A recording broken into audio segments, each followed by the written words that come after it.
What's up, folks, and welcome back to the Prymal podcast. I've got the cozy hoodie on, the fire's on in the studio here. Winter is truly here. Christmas is just around the corner, and I have a treat for you in today's episode. My guest today is Aisling Fox, recently married, so you might recognise her as Aisling O'Kelly of AoK Nutrition. Aisling is a nutritional therapist specialising in female hormones and is currently studying herbal medicine. And her approach to health and wellness will hit home, and many people have listened to this podcast before because she is dedicated to uncovering the root cause behind the conditions that lead to illnesses, diseases, and many, many other issues that we deal with in a health and wellness capacity today. Aisling's work with her clients involves combining many different aspects of lifestyle, sleep, nutrition, health and wellness to build individualised and personalised plans for each and every person that she sees. I was specifically interested in speaking to Aisling today because of her absolute expertise and wealth of knowledge when it comes to female health, and particularly things like contraception, fertility, sex, libido, and all of the different topics that seem to have some sort of weird taboo about them nowadays and that we don't hear discussed very often. In both my personal and professional experience in the medical world, I know for a fact that most men and most women nowadays have such a poor and limited understanding of this world of female specific health. And even if it's not personally relevant to you, every single one of us has somebody in our life who will suffer with some of the issues that Aisling outlines today. My own ignorance when it comes to many different aspects of health and wellness has stopped surprising me now at this stage. And that's why I do this podcast, because I'm eager to learn and grow, and I know there's so much more there to learn. But what is absolutely shocking, as Aisling will outline today, is that even in this world of wonderful modern medicine where we think we know absolutely everything there is to know, there is still such a lack of proper information and education for us as patients, and we're still going through processes and procedures, taking medications and going through treatment plans that do not directly contribute to our health and wellness, and actually, as you'll hear in many cases, cause issues to become worse or create complications that we're not told about or don't know about, and we're left to pick up the pieces at the end of the day. I'm always so grateful and impressed when I hear about people like Aisling doing absolutely incredible work like this and really putting herself out there to help and educate people, in this case specifically women, when it comes to their own health and wellness, and helping to empower those people to live better, healthier and happier lives. So no matter who you are, listen to this episode, absorb the information and spread it on to someone you think it might help, because it is changing lives. Thank you very much, Aisling, for coming on the show. It was a pleasure to have you. Enjoy it, guys. Welcome to our shared journey to find the answers to questions about health, wellness, nutrition, performance, life and success, and to craft the most resilient, hardy and happy humans you've ever seen. Welcome to the Prymal podcast.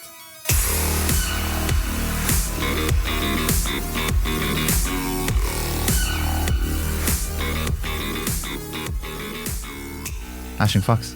I nearly said Aisling O'Kelly. I'm still saying Aisling O'Kelly, so that's okay. So it is okay. Aisling O'Kelly Fox. Yeah. Welcome. Thank you for having me. Thank you very much for coming. And I never actually ask people this. How are you? I'm good today. You're good? I'm okay today. Yeah, I'm good today. Just okay? I have a lot on. Okay, so you're busy but good. I'm busy but good, yeah. Okay, yeah. good. Well, I really appreciate you taking time out of your busy schedule to come here and have a chat with me. Yeah. Go on. No, I said thank you for having me. I'm always delighted to be podcast. I feel like it's I love having use of other people's platforms to talk, spread my message of hormones and healthiness. So yeah. I'm always so happy to come on and talk on other people's podcasts. Well, I appreciate that, because I'm here literally just to take advantage of your knowledge and expertise and spread it with the people. But the reason I've asked you to come on, I explained this to you before the podcast, is I have a glaring hole in my own knowledge. And now you can correct me on my terminology here, right? Because some people don't like the phrase female health.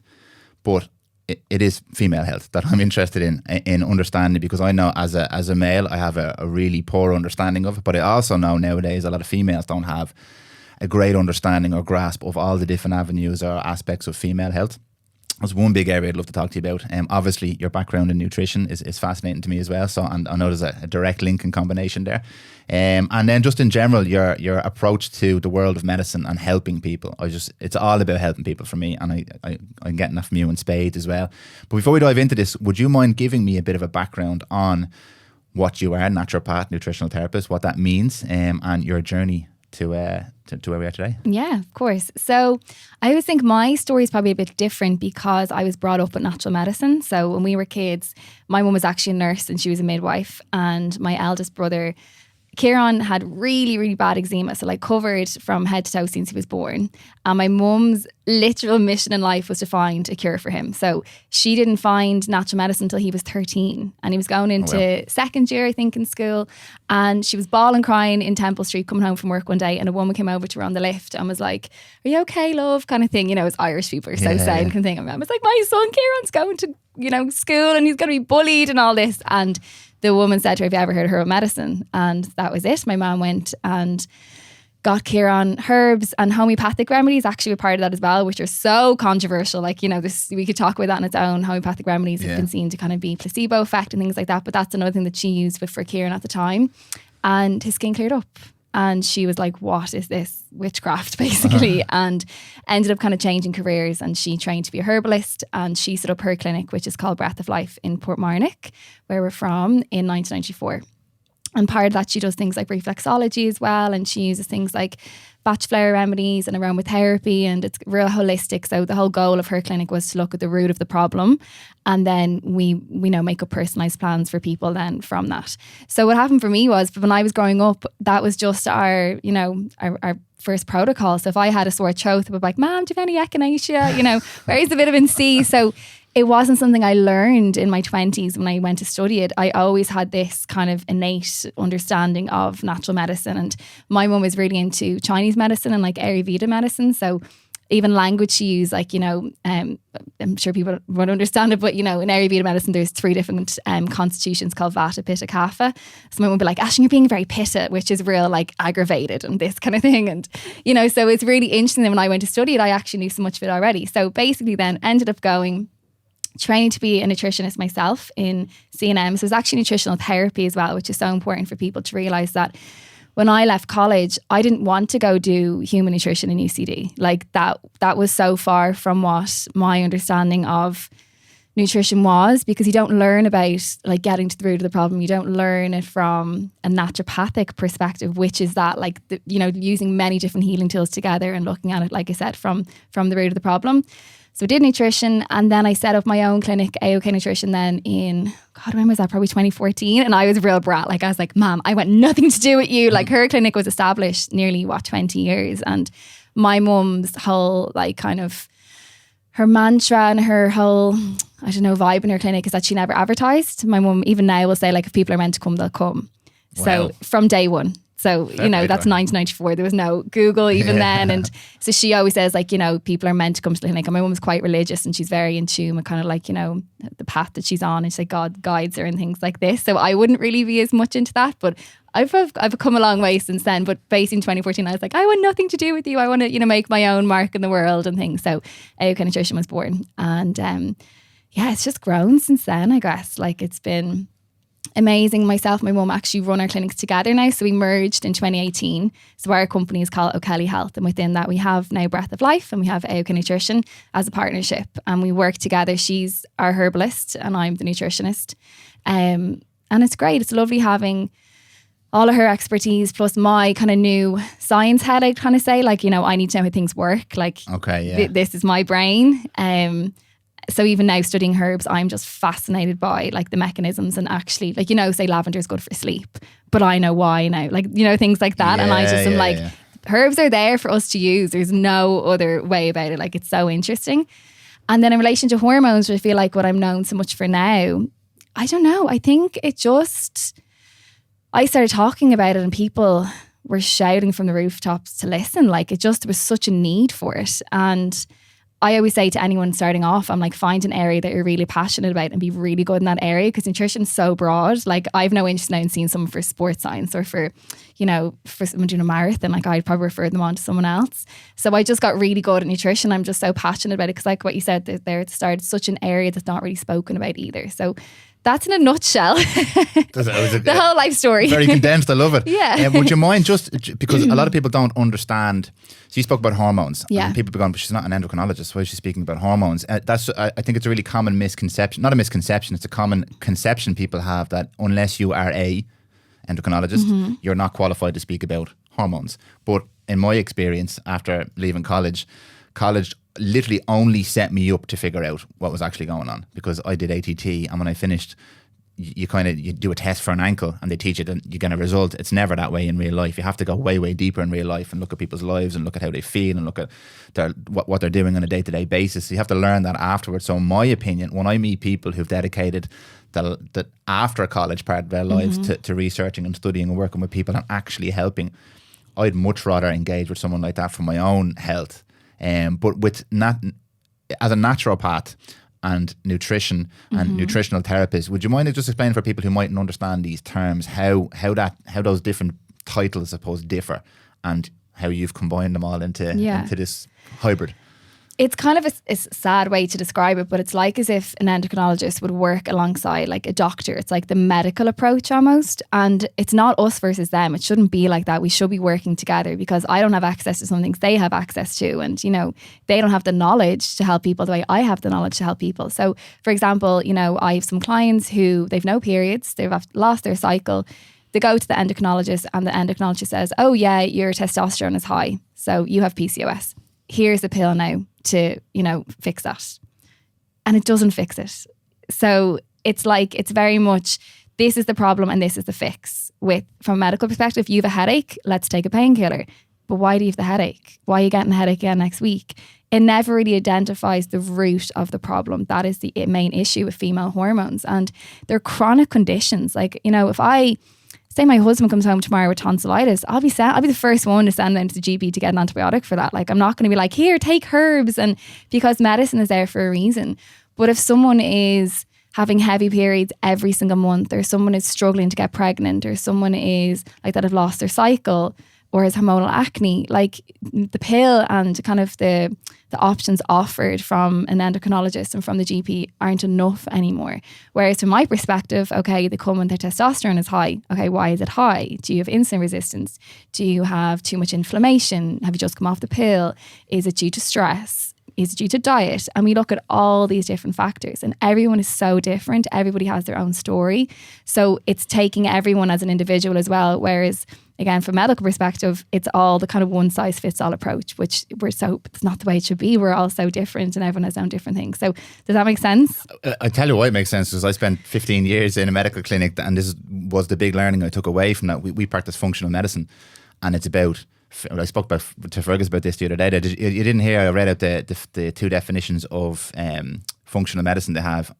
Yeah. One was the Institute of Functional Medicine, and it explained finding out the root cause of the problem and trying to not just address symptoms, but address what's actually going on. And then on Wikipedia, it talks about quackery and pseudoscience all this mad stuff. But the phrase I use, that's really unhelpful, because I still think a lot of people, the majority of people, they'll hear herbs, right? Mm-hmm. And they'll immediately roll their eyes. Yeah. Or they'll hear, well, you have to take care of your nutrition, because everybody knows that. At some level, everyone knows you have to eat well, but they don't really know what that means. And they'll still go to the doctor and cut out healthy fats because they've got high cholesterol and keep eating sugar. Like, it's funny, like I tell a story sometimes. I know someone who was told to stop putting butter on their scone, use flour out with their scone and jam for high cholesterol, and then was given a statin. Anyway, so stuff that makes a lot of sense to me, because it's what I dealt with for years and years and years. But your approach is so similar to that. And it's funny, the more people I speak to now in this world of functional medicine or health promotion, wellness, all these are terms that get a bit of a bad rap. Herbs, alternative medicine, holistic medicine. To me, they're so powerful, because I've worked in that industry. I know what it means. It means combining, as you've said, medicine and science and surgery and all of these amazing tools that we have in modern medicine with natural therapies, and figuring out, like, that just makes so much sense. Figure out what the problem is, not what the symptom is, and fix it. And fix it, or work on a lifestyle plan for this person that they can start to fix it themselves. And I think that's the most empowering thing, is helping people fix it themselves. Yeah, definitely. People taking responsibility as well. You're going there. Like, people hate hearing this. They hate it. Like, your cholesterol is high. Like, do you know the funny thing is, my dad is on statins. And this is me and my mum owning our clinic. We've our herbs, we've nutrition. And he just said once, do you know what? He goes, your way is too hard. I'd rather just eat the scone and take my statin. So sometimes it's, it's the want to actually do it as well, I think. And it's hard. It's hard to actually live this, because it's not a quick fix. You have to actually keep it up, 100%. Yeah. And here's a question for you, because I asked loads of people this. I'm really interested in your answer. what do you think the answer is for someone like your dad? Because you don't, like, a lot of people wait for the heart attack before they go and change their lives. Most people would wait. It could be an emotional heart attack, could be a spiritual heart, it could be a heart attack in a relationship, could be a physical heart attack. But most people wait for a traumatic incident to give them the push to actually change their life, to have a life-altering event. But you know, and I know, and a lot of people are starting to know now, that you don't have to wait for that. You can avoid that. You can avoid having to go to the hospital. And we were laughing before, like, that I'm not looking to change the HSE. But the HSE will operate a lot more efficiently if there's a lot less chronically ill people taking up all the beds. Yeah. And we can stop being chronically ill, and then we fix the HSE. Like, that's my way. My way from doing it is we can do it. Let's not go and campaign against the HSE. We can do it. Yeah. How do you approach this with people? Because I know you can't preach, you can't force, you can't. How do you approach trying to help people understand that they can do more to empower themselves? It's a very hard question because, like, the person I hate the most coming into the clinic is the one whose wife has them forced to come in kicking and screaming, and they won't want to be there. And I'm like, I have no appointments for 3 months. I don't want you here either. Don't be wasting my time. Like, I have a real kind of low tolerance sometimes for people. I think a lot of people coming to us have already kind of turned the corner. We don't really have to do much convincing. Yeah. But like, for someone like my dad, I feel like he's actually just lost cause until he has the heart attack. I'm not touch one, I'm just using it hypothetically. Do you know that way? Touch one. Yeah, big time. But he won't change until either something drastic happens, or the only people he'll listen to is like the HSE. My dad watches the news 3 times a day. RTE is his Bible. And do you know that way? Sometimes I'm like, Dad, use your common sense. Like last year with COVID, for example, he was in high risk. He did not go for a walk for 6 weeks. And he's retired. He goes every single morning and he does a 6K walk around Malahide Castle with 3 of his friends. He's done that for the last 10 years. And they go for their scone afterwards and they have their cup of tea. But I'm like, well, he's done his 5K kind of thing. Yeah, He does it every day, literally lashing rain. It has to be the same time, real creature of habit. And then COVID hit and he didn't leave the house for 6 weeks. And I rang him one day and I'm like, I'm concerned. You're not going to die of COVID, Dad, but you might die of heart failure. I was like, this is ridiculous. I was like, go out at night time when there's no one around. You know what I mean? Walk. Like, we live in Prymal, go down to the beach. There's no one on the beach. Size of it, like. I was like, you need to use your common sense here as well. So he did then eventually, because I kind of just gave out to him. But I think it's a real generational thing. I think people our age, hopefully by the time we're our parents' age, will have learned more. But like our parents, it's so hard for them to change. Like, it really is, because the doctor said this and the doctor said that. And it's the same generation as, like, you know, the church. We're the be all and end all. Like, so they grew up not questioning anything, where we're kind of taught to question everything. So, you know, it's hard, I think, for them to change. Yeah, it's funny you say, I wasn't going to go here, but I'll go here because you went here. It's funny you say that, because like right now is a good example of fear and people reading certain things and following certain narratives, and the doctor, the priest and the lawyer and all that kind of stuff. You've worked in an industry for years and you've been surrounded by this, and so have I. So I have a very, very skewed opinion on what the majority think about healthcare, because I worked in health and functional medicine for the last 15 years, and so have you for longer. So we're surrounded by people and ideas and concepts, and we're really passionate for this stuff. So I'm extremely biased when it comes to this. And like you said earlier on, you get really, really frustrated sometimes. I get very frustrated. I've stopped now because I'm learning that it doesn't get me anywhere, and more people kind of gravitate towards you when you just open the door and sit there than if you try and shout at people. But the vast majority of people, my peers that I know right now, will swallow anything that's on News Talk or RTE. And I don't have a problem with these. I do, but I'm not going out trying to campaign against these platforms. They're playing games. They're just playing the game of media, and I understand the game of media. But most of my peers will swallow that. Whatever side of the fence you want to sit on with COVID and like that is irrelevant. Most of them will, because I'm looking at most of my peers are not healthy people. Yeah, I'm not talking about my direct friends or anything like that, but most people in my age bracket and your age bracket are still not. There's definitely a change. There's more people focusing on self-empowerment and health and learning a little bit more, but it's still the vast majority of people are not taking care of themselves. And these were the people I saw in the clinic for 10 years, I'd say.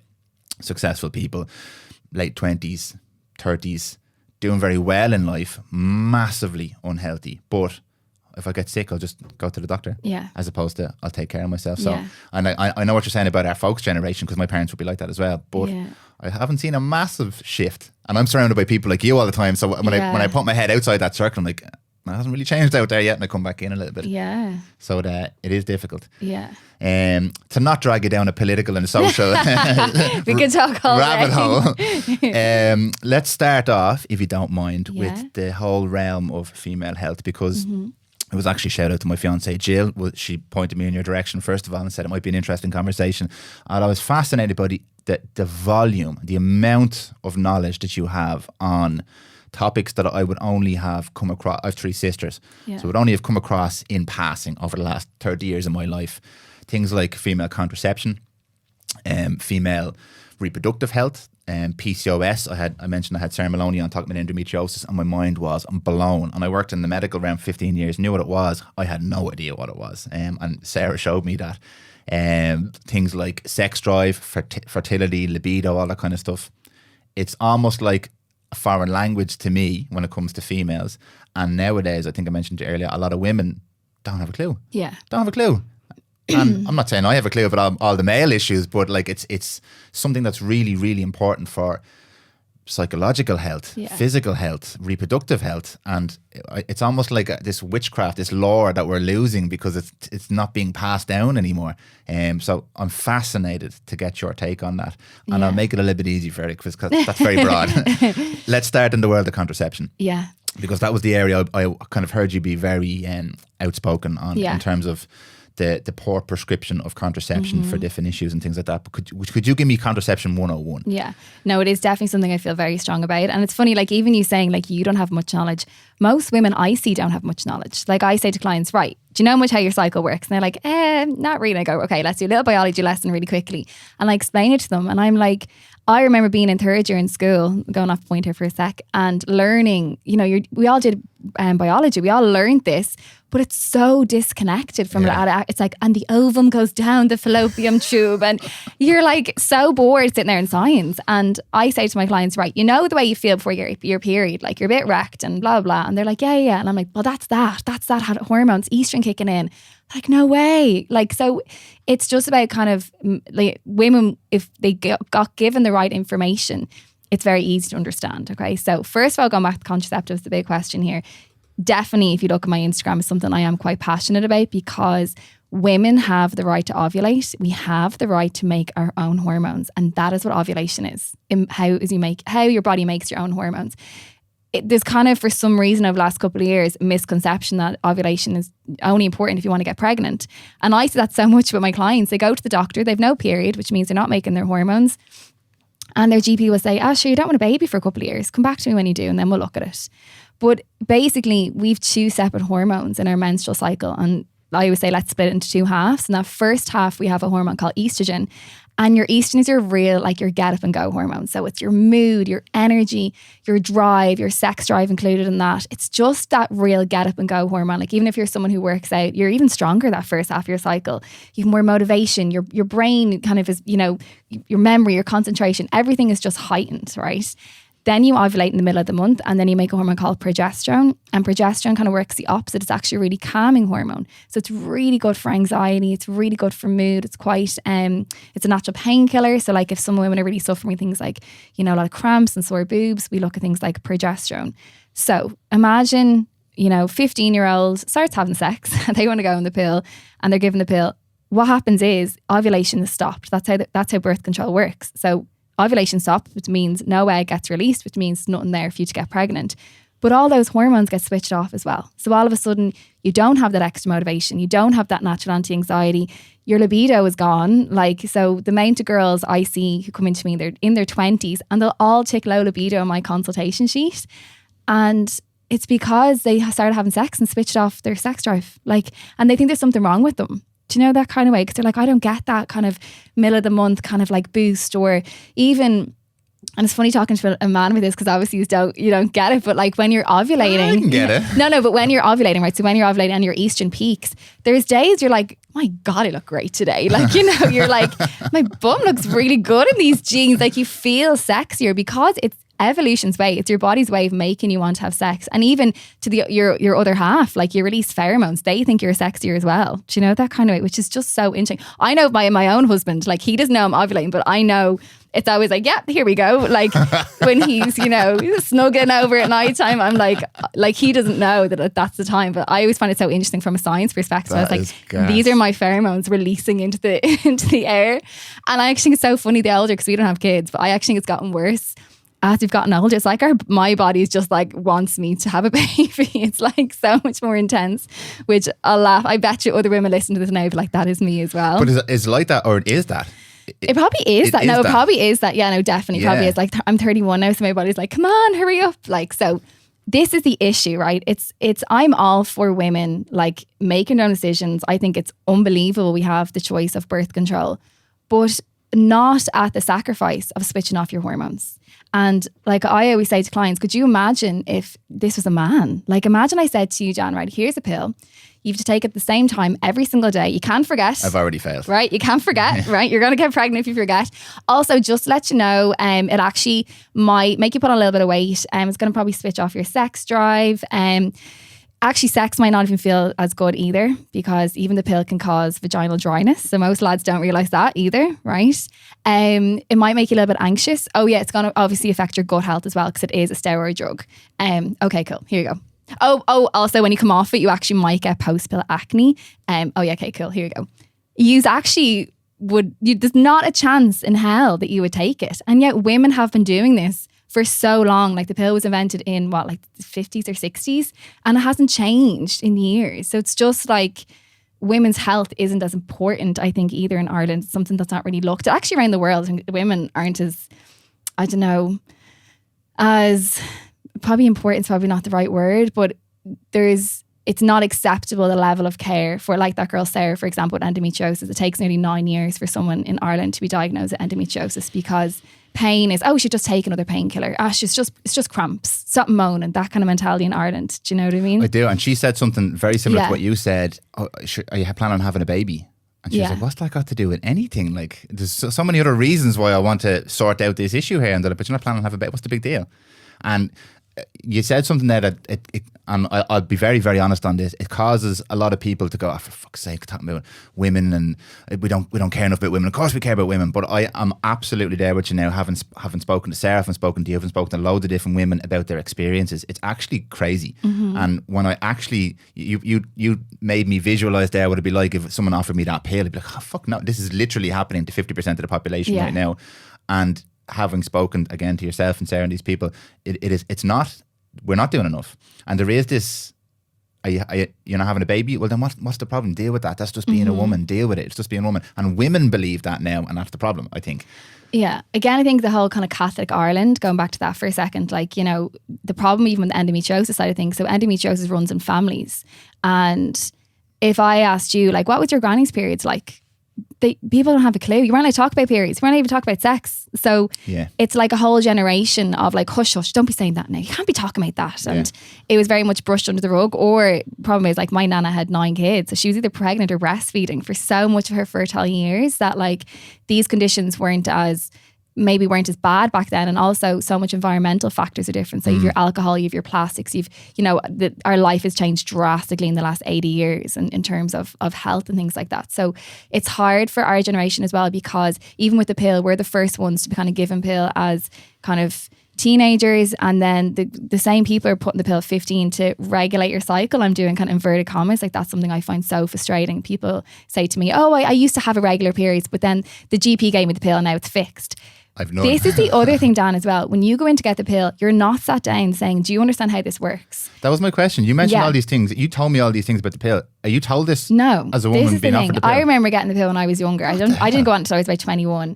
And that was just for a contraceptive. And I was kind of just giving it a go, because I was in college and I was like, oh, sure, everyone's doing it. Yeah, let's go in. And they're like, yeah, I was like, oh, I'm thinking about going. And she's like, yeah, no problem. Here you go. Wrote me a script. And I was like, okay, cool. And I went to one called Microlite, which is just like a real basic one. But I didn't know you get basically a fake bleed on the pill. So that's the thing, and other people don't realise. The bleed on the pill is not a real period. It's a pill bleed. And the reason you bleed is because there's synthetic estrogen in it. So estrogen, when you're not on the pill, is a hormone that causes our period to grow. So I always say, think about estrogen like filling up a water balloon, and that water balloon is your period.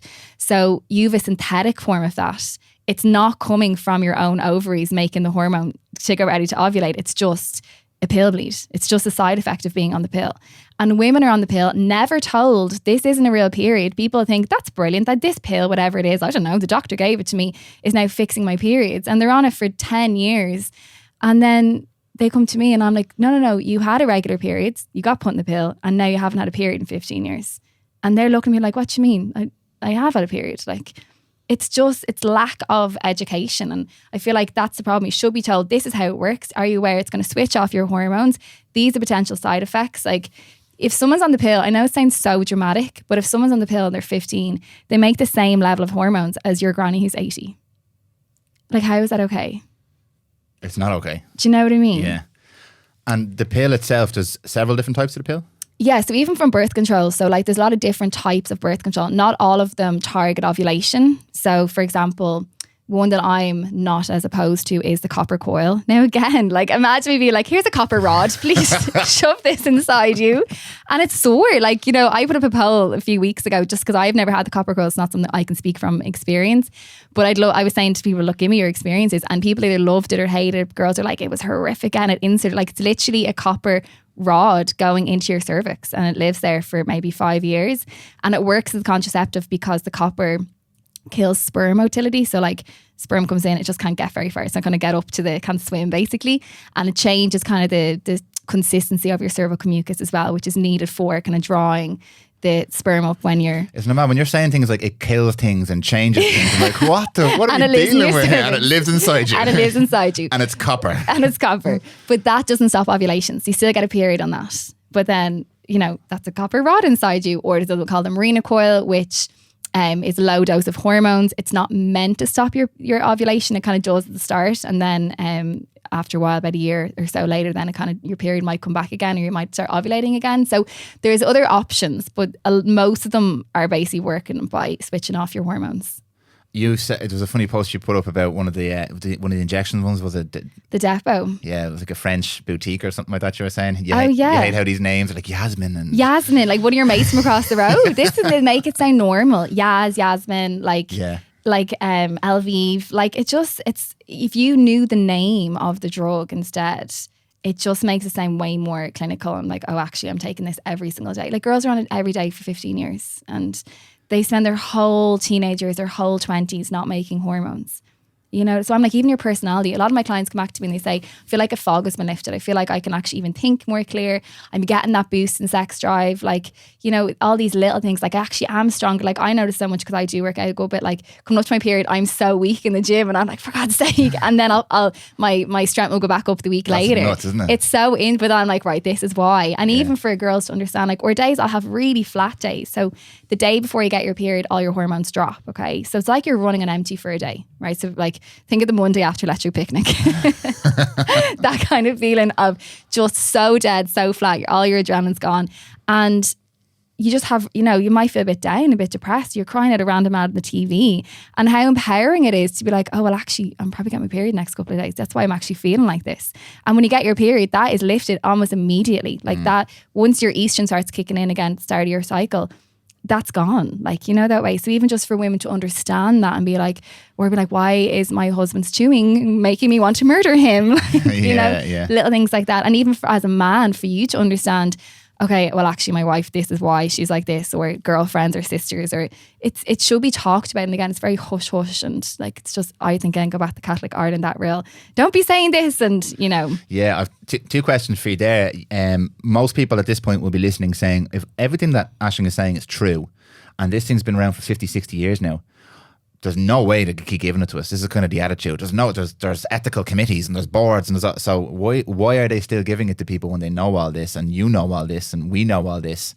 Because most people said they'll hear you and they go, that's fascinating, but they won't actually believe that because doctors are still giving it out.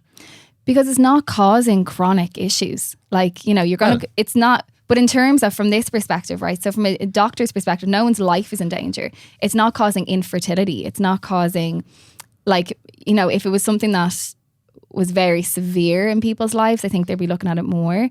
Whereas they don't care that it's causing people depression. You go in, you get an antidepressant.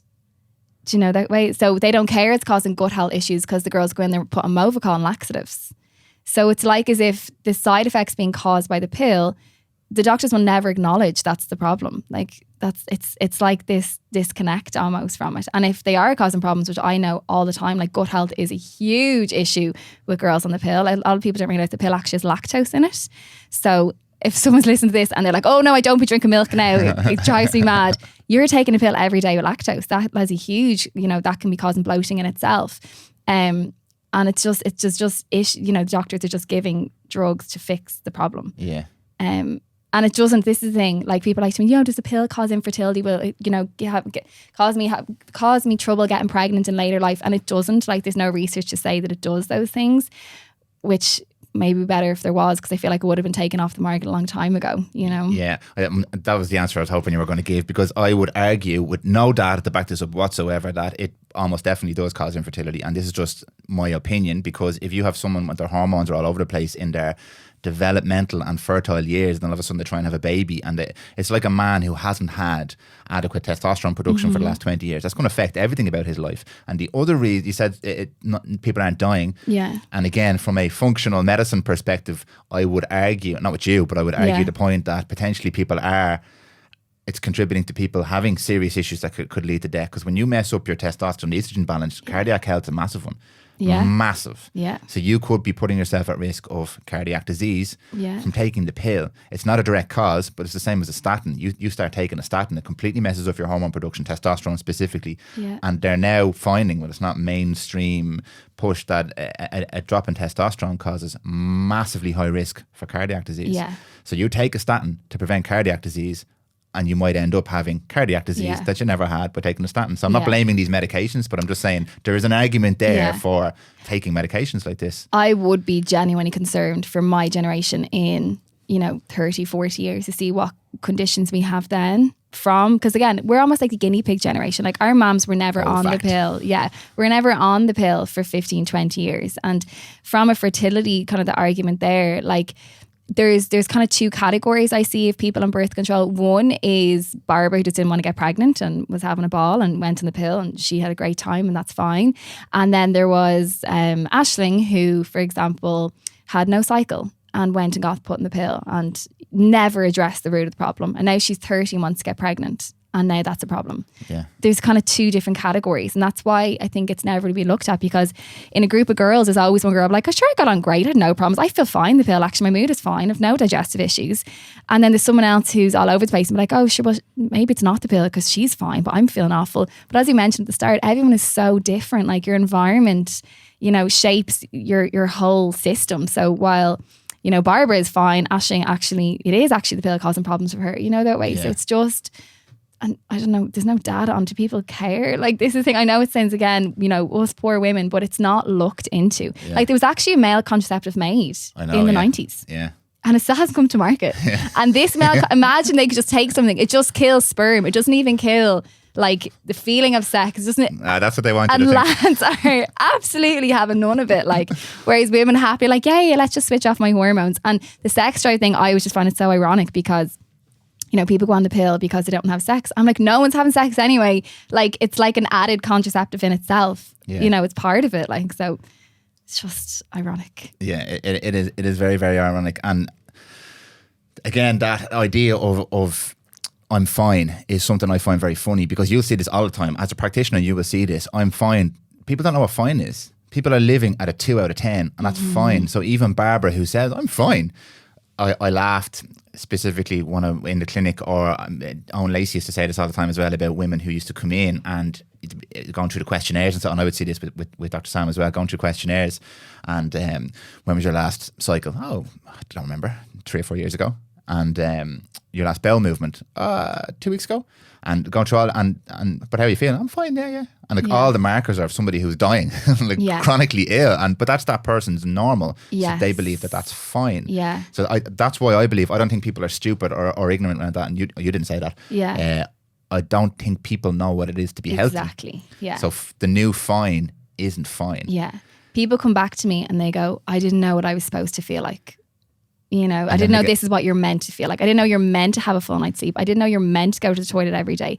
And I even say to clients, are you bloated? Like, no, I'm not bloated. And they come back, oh my God, Ash, I was so bloated. Like, it's because they don't know like that they're the 2 out of 10. They've never been 10 out of 10, so they don't understand. Yeah. And people turn around to me, and I'm sure you as well, after kind of this journey you've been on, I'm sure, you've seen how much of an impact eating well and looking after yourself is. Like, people go to me, do you eat healthy all the time? And I'm like, well, most of the time, because I like the way I feel. I like the way my body reacts, and I know it's the way I'm meant to be. I'm even like, you know, I work better. It's like, why wouldn't I live like this? You know, if I can make myself feel like this, that's the motivation in itself. Like, oh, you eat salads every day, like, which I don't, but it's like, that's motivation to get up and keep it up long term because you feel so good doing it. That's where lifestyle change comes into, as opposed to fad dieting and short term stuff like that. And it's funny you say that as well, because once you get a taste of that, oh my God, it's addictive. When you get a taste of feeling good, you're you're intrinsically motivated then. And that's why I asked you the question earlier on, how do you get someone just to cross that first hurdle, that absolute resistance to having to do any, because it's horrible. If you don't get up and work out in the morning times, that first workout in the morning time is nearly impossible to do. It's nearly impossible to do psychologically and physically for a person, because every single fibre of their being is stopping them from doing that. If you're used to a high sugar diet and someone puts a salad down, you have to make a salad. It's almost impossible. Yeah. And you've been there and I've been there with different things. So I sympathise and empathise. And I am not a healthy Adonis here doing all these amazing things, but I've had a taste of what it feels like to feel really good. So when I start to lose good lifestyle habits, I'm the one who makes the decision to, fuck no, I have to keep, I'll train and I'll eat well and I'll do all these different things because it feels amazing. So I'm always wondering, how do you get people just to take that first little step? Because once they do and they get the result, it's amazing. Yeah. It's amazing. But unfortunately, most people think they're fine, or when they get sick, they go to the doctor and they get their medication. So now I am fine, even if they still feel terrible. Yeah. Because they don't know what terrible is. Yeah. A question I had for you was other reasons, because I know there's other reasons why young girls might be put on contraceptive. Are there other reasons apart from regulating their period, like skin issues and stuff like that? Yeah, but they're all masking the underlying issue. Like I see clients for irregular cycles, for heavy periods, for acne, for all those issues, loss of cycle as well. Like irregular cycles and no period are kind of two very different things. And again, I'm not against the pill. Like if you're 16 and you've cystic acne and you're in 4th year and you fancy that boy and you're so embarrassed, and it's hard enough being a teenager already. Yeah. Like I'm like, okay, thank God they have the pill. Go on it. The pill is unbelievable for skin. Like the hormones in the pill, especially things like Dinah and your Yaz and your Yasmin, you know, up the road, they work by suppressing oil production of your skin, and they can lower your androgen levels, which is your testosterone, and obviously your hormones are switched off as well. So all of a sudden your skin clears up and you look fabulous, and that's brilliant.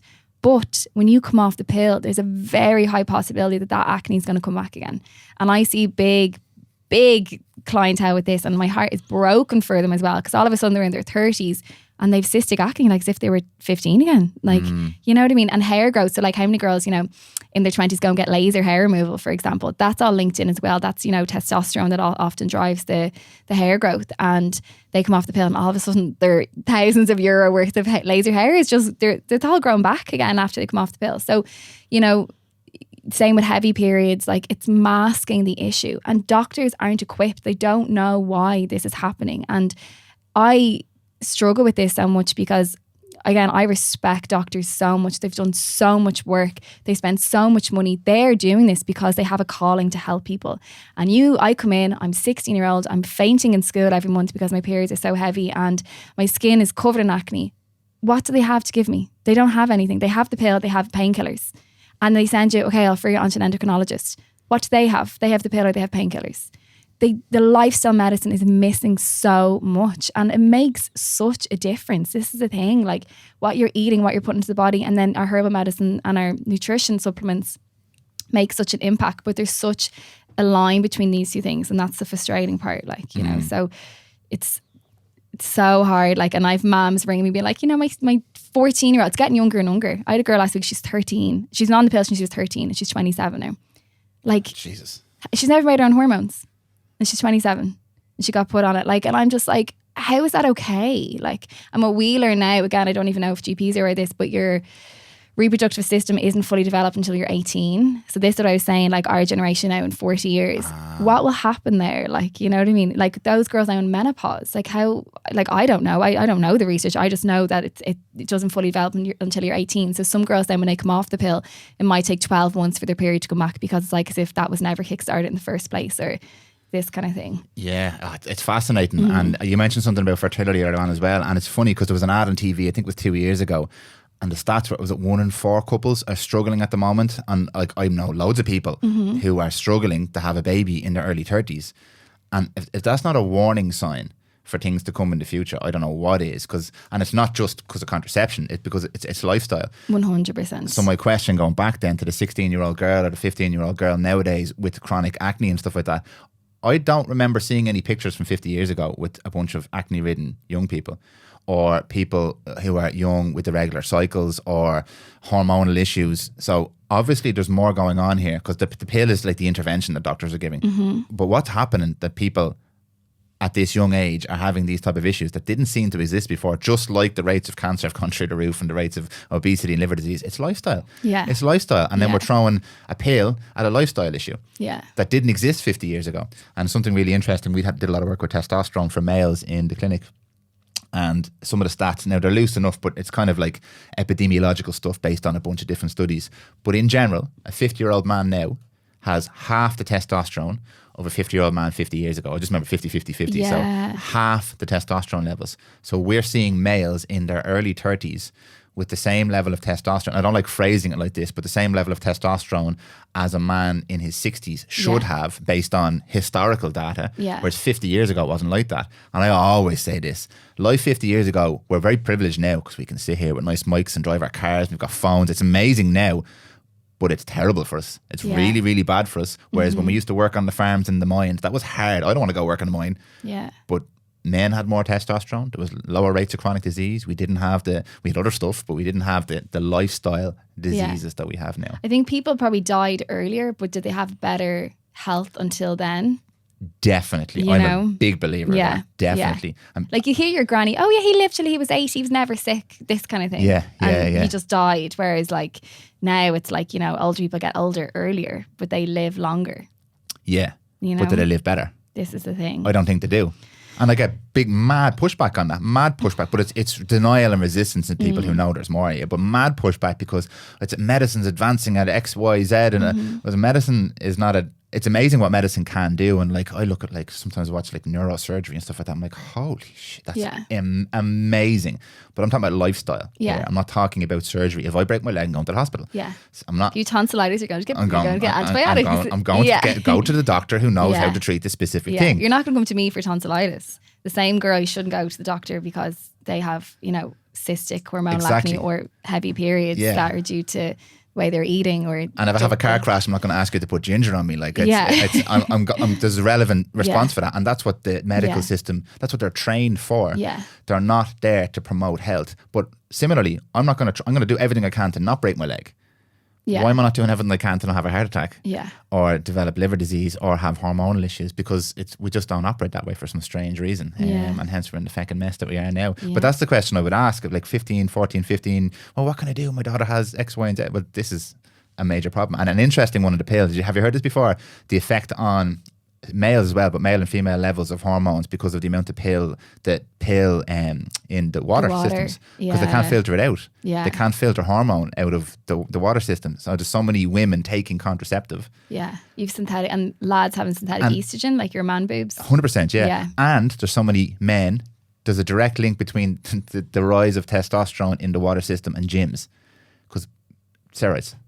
Anabolic steroids. No way. Yeah, they did a study in Chicago, I think it was, when it was the big health boom when everyone was getting into gyms. Yeah. And there was like a gym in every single corner all of a sudden. And they realised that rates of certain issues were going up and the hormone levels in men and women were changing. Yeah. And it was because there were so many anabolic steroids in the water system. But it's the same with the pill. And it's been 50 years now with the pill. Yeah. And they've looked at obviously links between that and developing kind of cancers and things like that as well. So it's just a mess. Yeah. It's a mess. Yeah. So let's continue the thread. That was a great introduction to contraception there. You mentioned sex drive and libido and fertility. So I'm going to they're not all in the same realm there. But the pill aside, how does lifestyle and stress and food impact that? Because it's not just, there's many women who haven't been on the pill and are struggling now with all these different hormonal issues. So there's obviously other things going on, like we've just mentioned, from our lifestyles. How do you look at that landscape in terms of lifestyle, stress specifically, the way women's lives have changed maybe over the last 30 years and the corporate world and all that kind of stuff? How does that influence all of these different First of factors? all, the most important thing women need to understand is, so in the second half of your cycle, I mentioned estrogen already, is like your get up and go, your sex drive, your mood. Your second half, you've your progesterone again, your calming hormone. Now, progesterone also lightens your periods and it tells your body when it's time to get your period. So when your progesterone drops, you get your period, basically, when you run out of it. Progesterone is key for fertility. So when you literally, like the egg and sperm meet up and you get pregnant, that implantation occurs, it's progesterone that's needed for the first 12 weeks of your cycle. And if you are someone who's always had really bad PMS, so like premenstrual syndrome coming up to your period where it's sore boobs and cramps and your skin is breaking out and you're having really heavy periods and a lot of cramps and you're getting headaches, that is lack of progesterone. That's what that is. You're meant to have enough so that doesn't happen. Now, the number one thing that can cause your progesterone to be low is stress. Your body will steal your progesterone to make stress hormones. So the generation we live now, like it's just, and I put my hand to this, I say to my clients, guys, I run on adrenaline. Like I know myself, when we finally go, right, let's go and have kids, I have to change the way I do things because I can't function this capacity if I want to have a healthy pregnancy. It's just maybe because I know too much as well, like in terms of what, no, I probably could. It's just in terms of me doing everything by the book.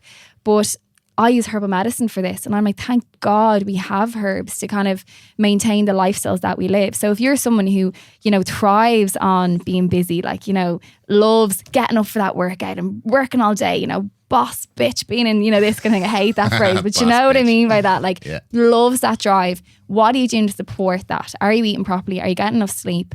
I take supplements. We shouldn't need supplements. We've gotten by for a long, long time without needing supplements as the human race. Why do we rely on them so much now? It's because our environment has changed so much. So, like magnesium is so important for stress. And that also will help your progesterone production as well. And I mentioned there a few minutes ago, like herbal medicine, me studying now to be a herbalist and seeing how, again, like herbs work. There are certain herbs that actually help increase progesterone levels. Like there's one called chasteberry or Agnus castus or vitex. It's 3 different names depending on who's telling you to get it. And that works on basically like protecting your pituitary gland in your brain from stress so it doesn't affect your progesterone production. That's like the short version of it. But, when I'm looking at it on paper, I'm like, we're meant to take herbs. They're meant to support us. So that in itself, women to understand, going back for a second, if you've always had really bad periods and, suffering around the time of your cycle or even had short cycles, like anything less than 25 days is considered too short. If you're having a 24, 23 day cycle, that means your progesterone's running out too soon. So these are the same women then that might struggle to get pregnant or they're having early miscarriages. And you know what I mean? It's translated over from their lifestyle then from a fertility then perspective as well. Okay. And in terms of exercise, this is always an interesting one. And yeah. we talk about this a lot, but exercise is a form of stress. Oh yeah, 100%. You're running from a bear, you're going for a run. Yeah, that's a good way of putting it. Yeah, and it's one of the more common things nowadays. Strong is the new sexy, and all this kind of stuff. A lot more women exercising in the gym, working out, and all that kind of stuff, which is fantastic from the outside if you understand the context of exercise in your life and it's part of your plan. But most people don't. And I think our generation use exercise. I used to do it myself before COVID. Like I'd be coming home from work stressed a bit and like I just need to go for a run. I just need to get out of my head.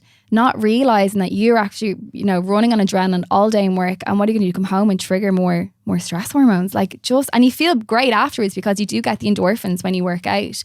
But it is stress on the body. So I think it's very important for women to kind of pick and choose. Like I always say to clients, there's a big difference between the Thursday night workout when you're knackered and the Saturday morning workout when you've had a good night's sleep and you've had a nice breakfast and it's 12 o'clock on a Saturday and you're going to go enjoy the gym for an hour. And there's a big difference as well between doing lifting weights and doing a HIIT workout. You know what I mean? It's kind of understand what's important for your body. But that is a huge part of things. And then are you actually eating enough? Strong's new sexy, but girls still just want to be, when they actually say lean, they want to be skinny. Do you know that way? Most girls want that kind of physique of still looking small and things like that. So a lot of girls are exercising and then not refueling either.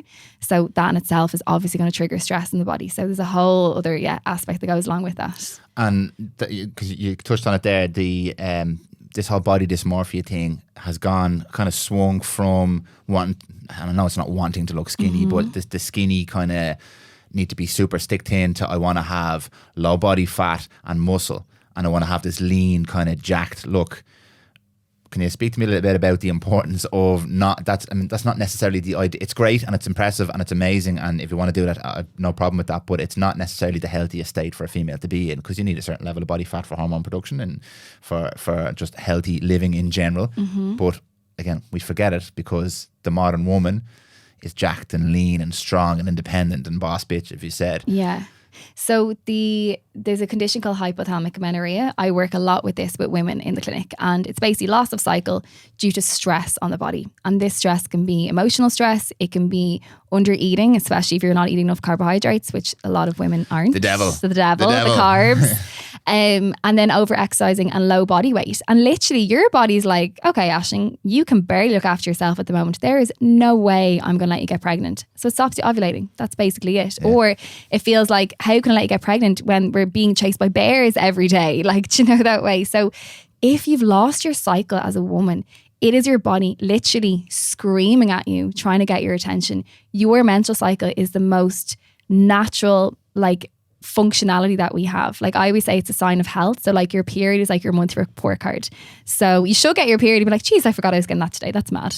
And people look at me going, no, but I get really bad periods. That would never be me. And my clients go back and they're like, I'll get emails. Oh my God, Ash, I got my period. I didn't even realize it was coming. Because some women, Dan, will feel it for 2 weeks before they get their period. Yeah. They're feeling crap and they're dying to get it. And you've water retention, if you're swelling, you get constipation. Like, it's crap. Like, you know, when it's off. But your period is a reflection on how good or how bad you've been that month. And it's not even the sense of like, how many cookies did you eat? It's like, well, did you get enough sleep? What's your stress level like? Have you been eating your greens? It's just the basics of eating, looking after yourselves.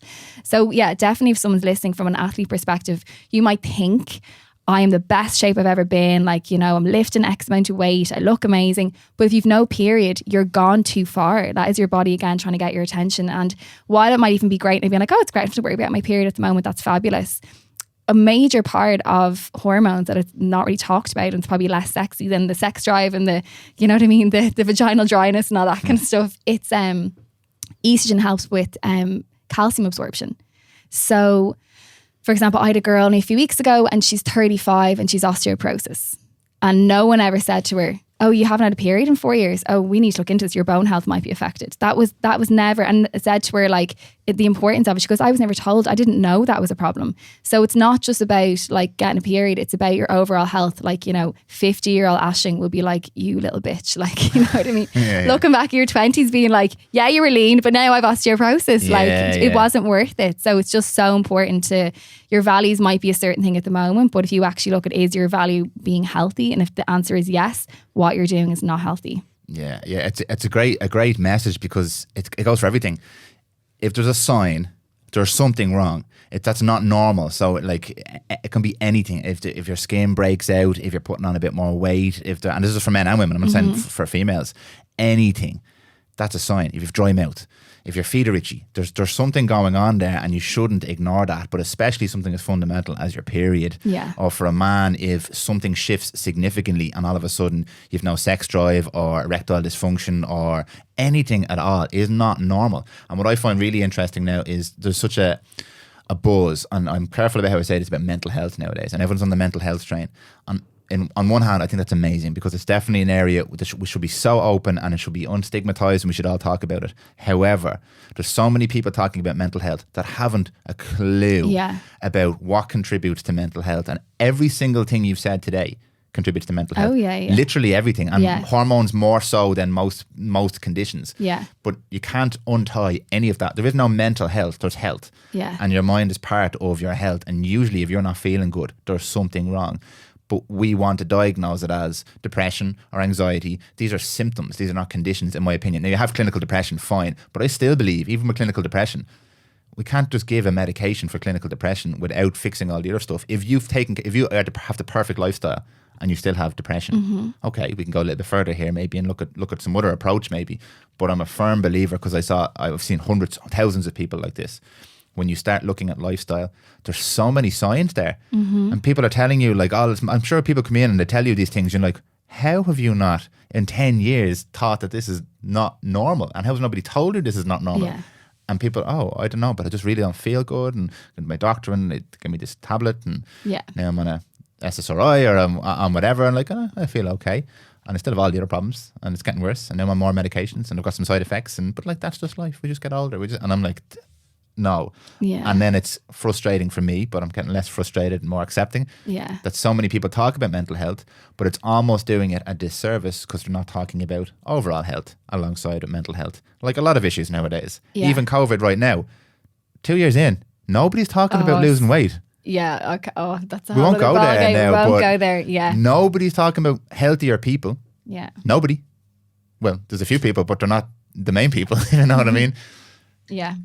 Yeah, it's so frustrating. And like what you were saying there, I used to get so upset with that because it is upsetting. So upsetting. Yeah. Like, because you know how someone could feel potentially. You know you can help someone. And I can't help everyone. That's the problem. No.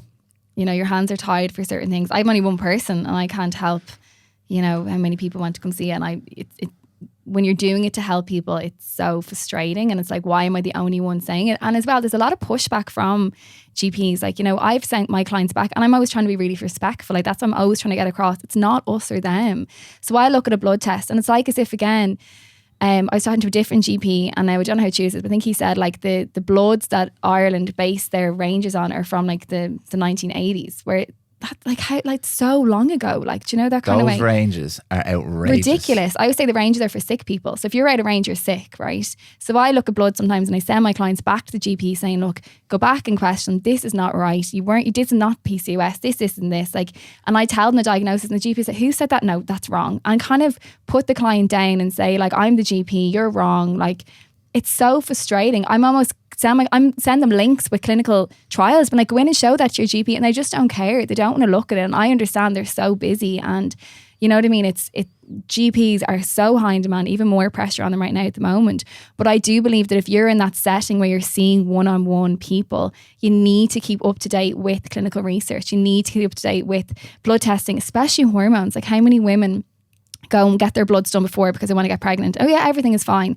And they come to me then because they've had 2 miscarriages, and I look at their bloods from 2 years ago and I'm literally like, how was that missed? You know what I mean? That's so unfair. Thyroid is a huge condition here, for example, when it comes to miscarriage. And the range in Ireland, so basically you can range can go up to 4 in Ireland, your thyroid stimulating hormone, where from a fertility perspective, we wouldn't let that go above 2. And if it's above 2, your risk of miscarriage goes up massively. So if someone goes into their GP and they're 3.9, yeah, you're fine. Do you know, it's just, and this is like, it's not me like this, like picking herbs up in the Dublin mountains, being, you know what I mean, like heads, yeah. doing a moon dance. Like, this is literal. Do you know what I mean? Though it's not me being like a mad, like Harry Potter. Like, yeah. I'm like, this is clinical research. Like, I'm not coming from quackery. Like, it's just so frustrating. And again, I've tried to just make my peace with it, because it's just focus on the people coming to you, look after them the best you can.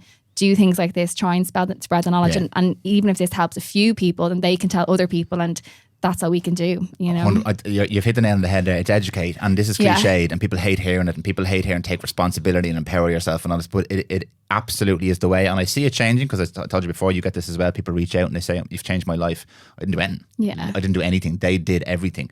And just to give people some context, a bit of understanding on this, because it's very frustrating for people to understand what you just said there in terms of these ranges. Yeah. So like, what do you mean? So the vast majority of these ranges, they come from organizations like the World Health Organization, who look at massive populations of people across the entire globe and draw conclusions. So for example, they will look at people who eat meat and the rates of cancer. And the rates of cancer are high in people who eat meat. But what they're not looking at is how many of those people smoke, drink, how much of that meat is hot dogs and burgers. America is massive, and they're included in these studies and a lot of these incidences. So your average American diet is someone who's eating and drinking beer and having hot dogs, but they're meat eaters. So they're thrown into the pot as well. And we pull all this information together. Meat equals cancer. Mm-hmm. So that's how they make that stuff up. Cholesterol, the exact same thing. It's an arbitrary number that they pick based on millions of people. And if you fall outside or inside that, you're either sick or healthy. And you might be sitting there in front of a doctor who is doing absolutely what they were trained to do. So they're not doing anything wrong. They were trained that if Ashton comes in and she's between X and Y, she's healthy. And you might be sitting there going, but I feel terrible. But you're okay because you're within this number. So for people to know where those numbers come from. I'm not saying don't trust medicine or science, but you are not the same as a Gandhi who lives in the jungles of Africa, or you're not the same as a Siberian Eskimo, or you're not the same as an American man, but you're being treated the same in terms of the numbers. Yeah. And even the same for men and women. I'd say men and women, yeah. Mad. Completely different. Well, I don't know if you're allowed to say that anymore. Men and women Well, are no, there different. is. Like, you don't ovulate. You don't need, so like B12, for example, is a ridiculously important vitamin for ovulation. Yeah. And the range for B12 now changes all the time, but I always say it's from like, say 180 to 1,000 it could be. And that's like, even at a push, some people even say higher than that. And so 180, let's say, I have clients come into me, they're 210. It's not flagged because they're not out of range. And I'm like, you know what I mean? So for someone like that, women who have low B12, they might have irregular cycles and no period. That won't affect a man. So there is certain things. Your ferritin levels as well. I was only messing. I completely agree with you. Yeah, it's this weird movement nowadays. You're not allowed to say men and women are different in any way whatsoever. But we actually are. We're completely different, actually. Yeah. Yeah. Again, it's for people, because it makes a lot more sense. Everything you said there makes so much sense when you think about that. The doctor's not doing anything wrong, but you are not the same as the next person. Even your sister. Yeah. You're not the same as your sister. When you go in there, you are an individual. And if you understand that, then you can start to make better decisions about your own health. You don't have to go and read medical journals and understand everything about it. But if you feel there's something wrong, there is something wrong. Yeah. That is bottom line. It doesn't matter what your doctor tells you. And any doctor worth their salt, and I've met loads of them, they do exist, will say that to you as well. But they don't have time to spend.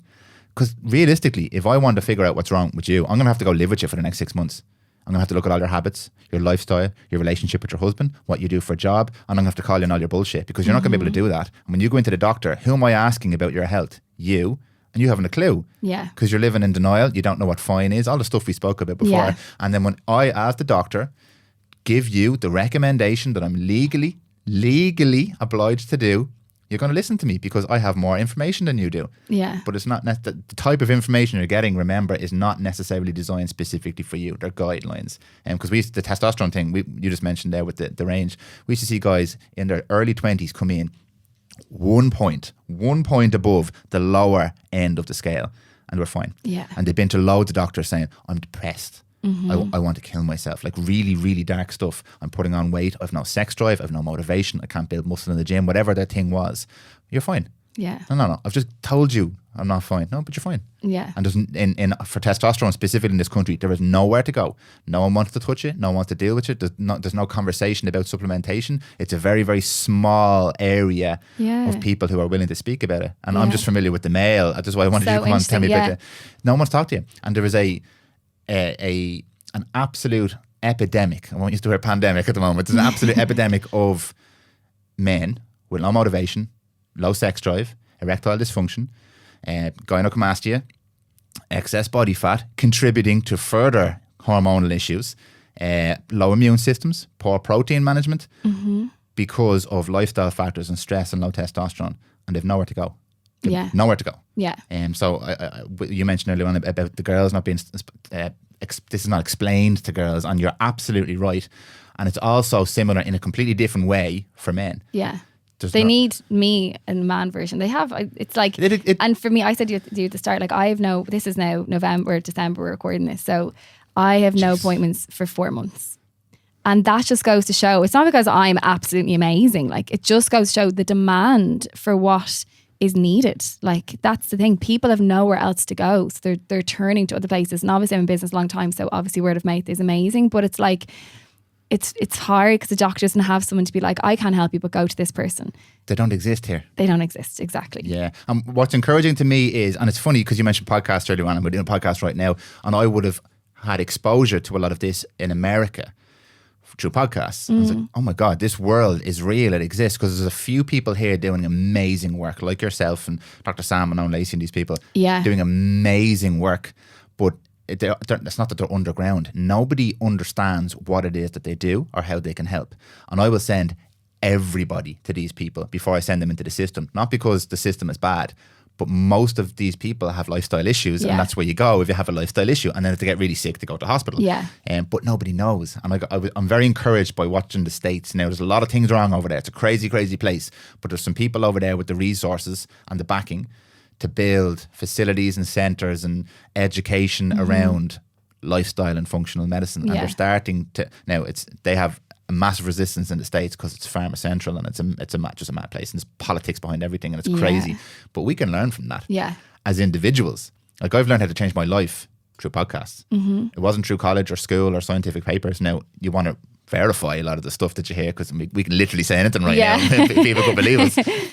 But it's the power of information. You coming on here, hopefully there's men and women listening right now who are going to make decisions to either come and see you or change their life, or because of what you've just said there. Yeah. So it's amazing. That's powerful. There's another big, I'm going to circle it now. Because we're talking about mental health, and this is a nice segue, is gut health. Yes. And it is something that people are talking about now, the link between mental health and gut health, but it's still not very well understood. And I also think it's another version of people will talk about it, but not really understand it. Someone might try it. It doesn't work for them because it hasn't been explained to them properly, and they discount it. And they're like, that didn't work for me. I changed my diet. That didn't really work. But they didn't actually really change their diet at all. They might have stopped eating chocolates, but they're still drinking wine, and they still have the massive amount of stress, and there's so many other factors to it. So you have not recently stepped into this world, but you've recently started to expose your kind of audience a lot more to gut health. So maybe give me your take on where we are with gut health at the moment. Every single person who walks into my clinic, whether coming in for acne or sinuses or hormonal, say like heavy periods, fertility, the first thing I look at is gut health. It is like the foundations if you're building a house. It is the most important thing in your entire body, because the problem is, and the misconception is, that your gut health is your digestive system. Yeah. So people are like, I don't get constipated. I go to the toilet every single day. I'm never bloated. No, my gut health is fine. But that's only one tiny little part of it. And the other two major jobs for gut health, number one is for your mood. So like your happy hormones, your serotonin, your dopamine, these are made in the gut. So if your gut isn't working properly, you're not making these happy hormones. That's literally just like the bottom line. And the other major thing for your gut health is for your immune system. So I even learned this in the last couple of years. 80% of your immune system is your gut. It's amazing. 80%. It's so high. Yeah. So it's not even just like when I say immune system, people go, I haven't had an antibiotic in years though. Like, that's not me. But I'm like, no, your immune system is how your body even responds to things. So you get a cut, you get a paper cut. How long does that take to heal? You have, as a woman, you get period cramps and you're in bits, or you get breakouts, little, say hormonal acne, like a little bit of redness. Your body should see that fire and be like, lads, something's not right here. We need to go put that out. So it's not even just preventing colds and flus and how fast you recover from COVID.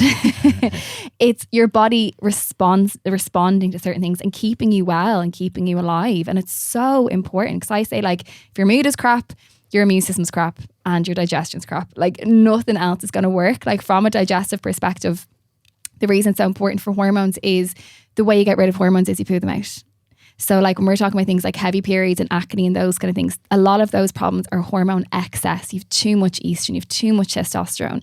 And I can give you the best quality supplements in the world, but you have to be able to break them down and excrete them properly. And that's where your digestion comes into play. So important. And again, it's like kind of going back to every single thing we've talked about today. Your lifestyle affects gut health so much. So like poor diet is going to affect your gut health. Stress affects your gut health. Antibiotics. The contraceptive pill is a steroid drug. That will really impact your gut health. And we're doing all these things to go against it. And we're not filling it up on the other side. So when I was a child, I mentioned at the start, like my mum was a naturopath and herbalist. She always used to talk about the seesaw analogy, and she still talks about it now. Like, she's like, you've got everything on the seesaw. So she was like, for example, if we were going to sleep over, where it'd be like, dominoes, she'd be like, you have to have 2 pieces of fruit before you go. You have to put it on the other end of the seesaw. And as a child, that made so much sense. And that's what it is now. Like you mentioned there, wine. We should be able to have our takeaway in our glass of wine on a Friday, because that stuff feeds the soul. And if we're talking about like maintaining your progesterone levels, you need that as well to kind of help keep you sane. Like the world is insane. Well, where are you living? Yeah, it's a bit mad. Like, but are you also, did you have your raw food that day? Did you have your fruit? Have you had your 5 a day? Did you get your clean water? Have you had your omega-3s? It's like we've kind of missed the other side of things. People are either on it or they're not, which is the thing I absolutely hate. I'll start on Monday.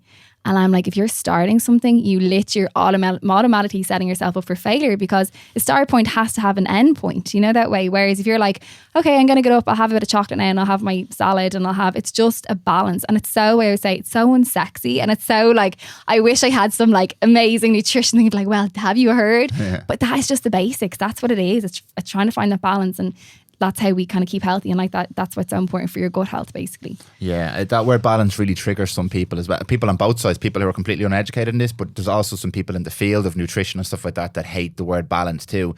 And it's funny because I like it.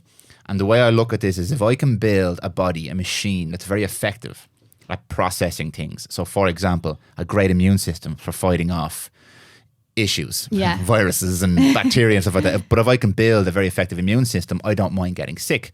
If I can build a strong frame, good bones and some muscle, I can fall and protect myself. And the chances are I'm not going to break my hip. Probably going to live a little bit longer. If I can create an effective digestive system and, for example, become very effective at metabolizing both fat and carbohydrate, depending on what I need, and this is where this whole ketosis argument comes in, then I can have a balanced diet because I can have a couple of those chocolates and then go back to having a super healthy diet and do the things I like because I've created a body that's designed to be able to have those changes. They're still not good for me, but that's not what I'm eating them. I'm taking care of my body. I'm doing all the things that are good for me so I can do these things. I train so I can play football. But most people hear this balanced diet. They don't do, I should stop saying most people, many people, they don't do the training. They don't build a healthy base, like your mama may be saying with the seesaw. They don't do the things that are the right things to do to create a healthy system and then start going for the things. They just think, well, okay, I'll have one chocolate and one piece of broccoli. But they haven't built a healthy body. They've done none of the training. They're just kind of now doing the practices of. So it's like I'll go run in the Olympics and I haven't done any training because Olympic athletes are amazing and they're doing amazing things. So I'll do what they do. But 95% of what an Olympic athlete does is behind the scenes. Is what you don't see, and it's creating a robust. And I love this phrase of like a robust, resilient superhuman. Because when you have that, you might die. But the chances are, compared to everyone who doesn't do that, it's survival of the fittest here. You're going to create a system that's so effective at managing the curveballs, like a chocolate or a glass of wine, and that makes you happy. So as you said, that could contribute to your life, to your training as well. Yeah. But a lot of people hear that word balance, and it's like the reason a doctor was really hesitant, and I sympathise with doctors in this, to take someone off. And I know I'm banging on about cholesterol here and statins, but it's just an easy illustration. A doctor's really hesitant taking him off a statin and telling him to eat healthy because the chances are that person's not going to understand what it is or won't be able to do it. So the only way I know, if 7 minutes with you now, Aisling, before you leave, the only guarantee that you can do anything, that I can take any part in your healthcare, is to give you this medication. Because I can't follow you home, make you eat the right foods, make you get better sleep, change your job because it's killing you from a stress point of view, and manage your hormone. I can't do any of that for you. I can't, and you're not going to do it, which is the sad fact. So I have to give you a statin. So that word balance is really interesting to me because I believe in it, but it's way deeper than people think it is. And when it comes to gut, I think it's a huge one as well. Yeah. Having that balance. And that link between the gut and mental health, specifically around those feel-good hormones, happy hormones, serotonin and stuff. Is so important. Yeah. Because like that, even like I've had young girls come to me, and again, I'm not against medication at all, but you know, these girls could have had, for example, I think about someone out from last week. She's had 5 UTIs in the last year. So she's had an antibiotic every second month for urinary tract infection. She was on the pill for 10 years. And then she's so depressed, went to GP, and they're putting on an antidepressant. She'd never heard of probiotics. She didn't know anything about them. So a probiotic is a supplement that you can take for, I always say it's like the food that feeds your fish. Your fish are your gut health. And she's never heard of that. And I think she was like 23. Do you know that way? So it's like, it's again, lost in translation. Now it actually is getting better because some people come to me and say, oh, my GP actually told me to take this. Or if I'm, pharmacists are actually very good now. They'll tell people when you take an antibiotic, you have to take a probiotic supplement afterwards. And all we're doing is just fixing the damage that's been done, because when you take an antibiotic, it can't tell who's the good guys and who's the bad guys. It just kills off everything. And that's why when you're finished taking an antibiotic, you're so wrecked afterwards. Like you might be a bit of a sniffle and you're not well after it. You're not sick as in like dying on the couch, but you're not well because you've depleted so much of your gut health. And probiotics have so much, God, we could do a whole podcast on that. There's all different kinds of strains for different types of, whether it's for mental health, whether it's for gut health. The reason we need probiotics is because we don't really eat fermented food. This is where you get them naturally. Like, how do we survive for this long without it? And I say to clients, like, you know, have you ever eaten like sauerkraut before, or kimchi? Have you ever had a kefir? And they're like, looking at me with 10 heads, being like, no. Like, you know, Irish mammy dinners did not have sauerkraut on the side. So Ireland, we're really bad for this because it's just not part of our culture, really. So, and we're mad into taking, like even just being hungover and taking a Panadol. You're doing that, how many times a week you taking painkillers and all the little things, plus being on the pill or on your thyroid meds or on, it's all the little things really that start impacting gut health, as well as stress, as well as toxins from the environment. Like they don't really stand a chance. And then the other problem then is our food changes so much. So it's live bacteria in our gut, like they have to be fed, and they feed on our fruit and our vegetables. And I always say, think about like each different type of fruit or veg feeds different type of gut bacteria. So if you only eat bananas and you hate every other fruit, your poor gut health that loves apples is like dying in the back room. Like it's literally like hasn't been fed in years. Like, so we have to try and get that variety in, you know, that kind of way to kind of feed there's foods called prebiotics as well that basically kind of help feed your gut health even more, which is things like your garlic and asparagus is really good in there. Actually, bananas are great. Your oats, it's like this type of fibre that they just love. And we need to just get more of these foods in as well, basically. Yeah. Is it starch-resistant fibre you didn't get from? Yes. Yeah. Just a practical question here on quantities and bioavailability and stuff like that, because like people are starting to hear a lot more about this now. Good fibre and fruits and vegetables and feed the healthy bacteria. But practically, you might have Mary has like a little spoonful of kimchi every week. Realistically, and I know there's no such thing as the average person, but are you looking at eating fermented foods with every single meal? With how much of this stuff, like you need to eat a jar of kimchi realistically? Because like, for example, people who get spinach in their smoothie, they might have 3 leaves in there. Like, I get my spinach every week, and it's non-existent quantities. And a lot of the research that's done on, and I'm going to ask you the same question about herbs. Yeah. It's a big pushback about herbs because in a lot of cases, the dosage of herb it's completely minuscule. So there's 50 herbs in this tablet. The tablet's this big, and you're like, well, how much of each of these herbs is actually in there? How do you approach that with your clients when it comes to nutrition? The food, the amount of this type of food they should be eating in general. I know it depends on the person. And then from a herbal point of view, supplements. How do you deal with that? The quantity of ingredient that's in these herbs. How do you know what's effective? Because there's lots of supplements out there, lots of people taking herbs, but like, or eating garlic and stuff like that, but it could be minuscule. It mightn't be having any effect. Yeah. From a food perspective, in terms of quantity and things like that, I actually just try and get my clients to be consistent. Okay. Like I could say to them, you need to eat 2 cups of broccoli every single night with dinner. That's the recommended dose. That's what you have to have. I don't do that every day. Yeah. And this is the problem. There's so much of these rules put around nutrition as practitioners. This is something I don't do at all with people. I've never done that. I say if you can make every meal 2% better and be consistent, even if that is, they go from their chicken wrap. Now it has chicken, rocket and tomatoes, and that's every day. And it might not be the recommended daily amount they need to be eating, but if they do that every single day, and now their breakfast also has berries in it instead of just cornflakes, and they're having that extra bit of broccoli, even if it is only half a cup, and that is consistent, that is better than someone going hell for leather and trying to kind of almost reach these kind of unrealistic targets and saying, oh, well, this is why people fall off the bandwagon because they can't keep it up. So I kind of have a bit of a different approach with clients, being like, try and be consistent like that, make every meal you're 2% better and it will add up over time. There's obviously different circumstances. Like we have some people, especially my mum, because my mum was in practice for so long and she'd have the medical experience behind her. My mum sees a lot of chronic illnesses. So, you know, she'd have like complementary care with cancer patients who are getting treatment, and we'd always be like, go and get treatment. We're not a clinic to be like alternative medicine, it's complementary medicine.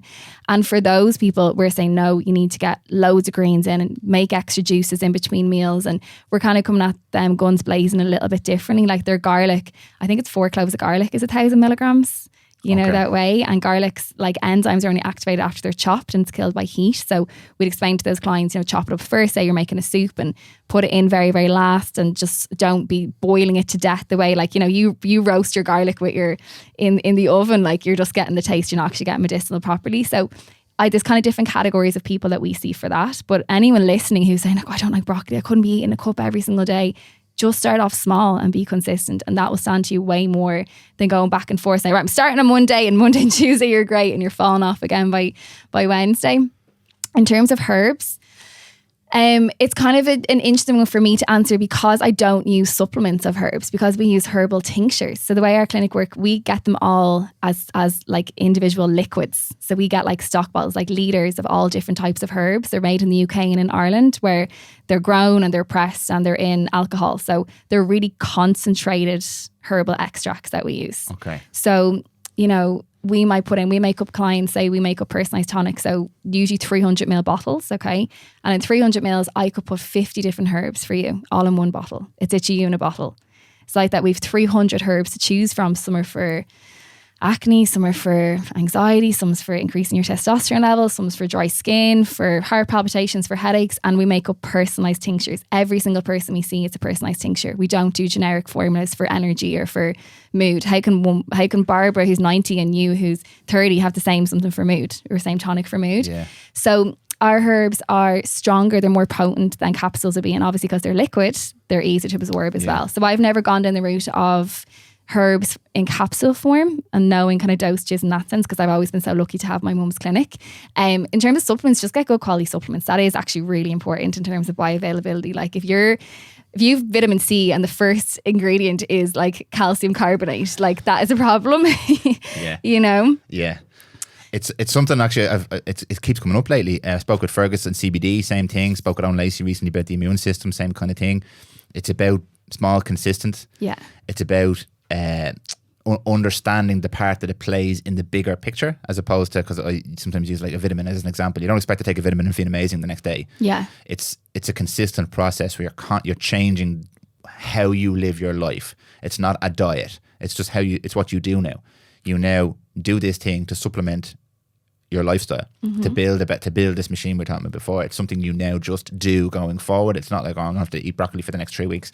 No, you pick something, like you said, that you can maintain, do it consistently and build after that, because once you start to feel good, like what kind of feedback do you get from clients who go on these tinctures? Oh, amazing. Herbs. Yeah. Unbelievable. Really? Yeah. Like they're on another level. And what would you be putting them on it for? I know everything is different, but it could be anything. They come in so and I say, take a tonic, for example, and I get mine changed month to month all the time. Okay. Depending on what I need it for. So like mine is always like adrenals, because I'm always like up the walls. So, you know, there's herbs, you probably heard ashwagandha, that's a huge herb kind of chatting around at the moment. Ashwagandha is in mine. Eleutherococcus, which is Siberian ginseng, is in mine as well. Then I'd have herbs for like digestion. I have herbs for increasing your progesterone levels. I have herbs for I was getting heart palpitations there a while ago. There's a lovely herb called Leonoris, and that's really good for kind of calming your heart. Mine was just getting heart palpitations because I was up the walls. This is the thing. I always say do as I say, not as I do.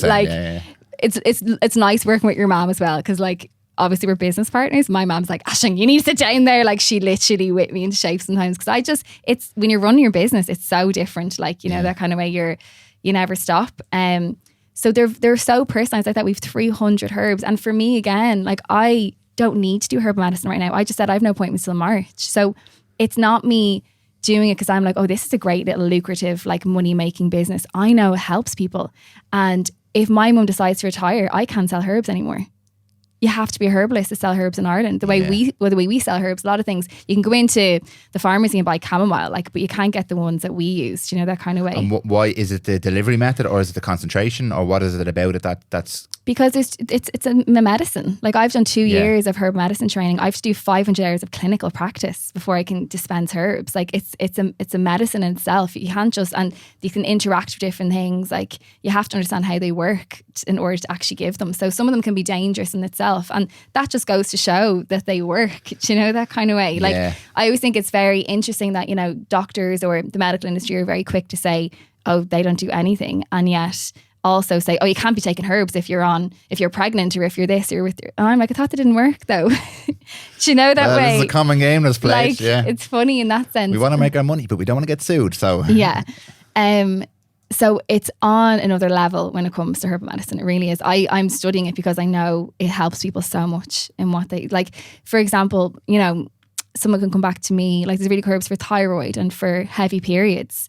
So I see some girls come to me, they're so wrecked, they're drained, they're so anemic and their periods are so heavy. And what we have to do first is stop the bleeding, because there's no point me giving them iron, because it's like as if I explain, imagine you're filling up a bath and the stopper's out. So you keep filling up the bath with the iron, but you're losing that water, that blood every single month from the heavy period. And they just can't, you know, when you've low on iron, even things like anxiety so much worse. You're not sleeping properly, your memory's not good, you're out of breath, you can't work out properly. Like, it's an awful feeling to be low on iron.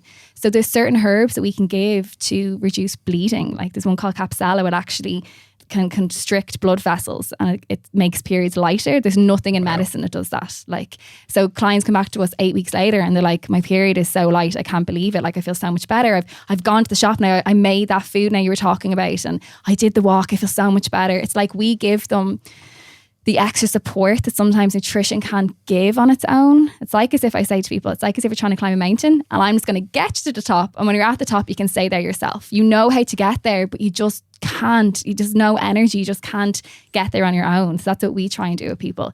And then they know how to eat healthy. Like, people know most of it. Yeah. It's just being able to do it, basically. And I find that's where Herbal Medicine comes in.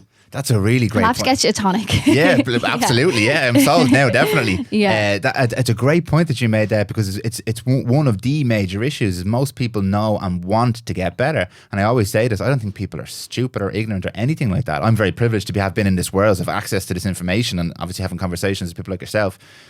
But it's so hard. Yeah. It's just so much information. Like, we've been speaking now for maybe an hour and a half, and there's so many things. If I was sitting home listening to this, I'd be like, oh, Jesus Christ, everything she said is me. There's just 50 things I have to do now. Yeah. You've put it very nicely by explaining that you just have to start something small and manageable, like anything. Like James Clear, Atomic Habits is bouncing around at the moment. Everyone loves it. Same principle. Pick something small that you can do consistently and you'll notice the changes. But it's really nice for people to know, like, I understand, you understand, this is hard to do. And the hardest thing to do when you're not feeling good is anything. So if you know the answer is maybe being healthier, going for the walk, eating better foods, understanding a bit more about yourself, but you've no energy and you've got a job and you've got kids, and then maybe you've got a bad relationship or a good relationship, but you're busy either way, and then you have the stress of what's going on at the moment, and you've all this madness going on, and you feel terrible, and you're not healthy because your hormones are all over the place and your gut health is all over the place, and everything that's happening is feeding that more. So you're getting less healthy every day that goes on. It's so hard to do anything. Yeah. It's really, really hard. So someone like you being there, and like your helping hand on the back could be this podcast. Someone could listen to this and that could be what they needed to make a step, or coming to you. And I know you're saying you're booked out till March, like, but doing this kind of stuff, I think is really, really valuable. That's why I do this. This is why I want to have this conversation. One, for me, because I'm very selfish. I want the information. But if people are listening to this, they now have that information. And 95% of them will do nothing, but 5% might. And that 5% have fathers and sisters and daughters, and it might influence them, and you just cause a chain reaction the more you do this. And you were laughing saying you've done so many podcasts, sometimes you think, well, I do this podcast, and like, keep doing them. Oh yeah, I always say keep doing them, because it's changing. It's definitely changing lives, and it's a great thing to acknowledge that this is so hard, because I feel like sometimes people might listen to these conversations, and me specifically, because sometimes I'm very like, I'm a zealot. I'm like, people should be doing all these things, and it might sound like I'm flogging people, or like, I don't do all these things. I don't do all these things. You don't do all these things. I try really, really hard and fall off the wagon all the time. Yeah. And I'm privileged that I've felt good before, and I recognise when I don't feel good, and now I can work on that. But that's been a process for me. And most people don't have access to the information that I do, or that you do, or the experience that you do, or the system or the circle that you do. And I think my like I said to you earlier, like the frustration, I almost kind of feel guilt sometimes. Like, only about a month ago, I literally just, not even a meltdown, I just was so burnt out. We had our wedding at the end of... congratulations, by the way. Thank you. The end of September, and that was like full steam ahead for that. We rescheduled 4 times, so like the emotional stress plus planning plus everything. And I came home and I was so drained, and I came into my mum and I was like, Mum, I said to her, can you fit me in tomorrow for a consultation in the clinic? And she came in and I was like, I am dead. And my mum, and myself included actually, I'm big into like Chinese medicine and Ayurveda medicine, I mentioned at the start, like that's part of our training. So within that we do things like pulse diagnosis. And we look at the tongue, and my mum took my pulse and looked at my tongue and was like, you're completely, the herbs that I was taking, I've been on for say like years, like my base tonic, she's like, that's completely wrong. Like, she's like, your liver, this again is Chinese medicine. She's like, your your liver chi is gone. Like it's like your drive, you've given up so much energy that you're just completely burnt out. I said to her basically, I can't do anything unless there's a gun to my head. I leave everything until I have an hour off, right, to catch up on emails, or say I have a call at 5 and this is 4, I'll wait until 2 minutes to 5 and then I'm running around the house, but like, you know what I mean? This kind of thing. But I thrive on that. It's like, and this is in the last couple of months, as I needed that kind of extra adrenaline. She's like, you've just burnt yourself out. So I got completely new herbs, never taken them before, the ones that I'm on now. And within 2 weeks, I felt like a different person. I remember texting my mom being like, people don't have this. I would have went to the doctor for depression or for even I just felt so flat. I just was so burnt out. And it's mad the difference I feel from just taking the tonic. Do you know, that kind of way that I'm like, again, there's so many things I'm like, I can't wait to be a herbalist and be able to even give this out more and more. But it's just, I get so upset that it's just not known, and like some people struggling, and it's there, we just don't know about it, you know. So it's great, like I said, podcasts are so good to come on and spread the word. I'm normal, like go onto my Instagram, I think people think I am normal. I'm cool.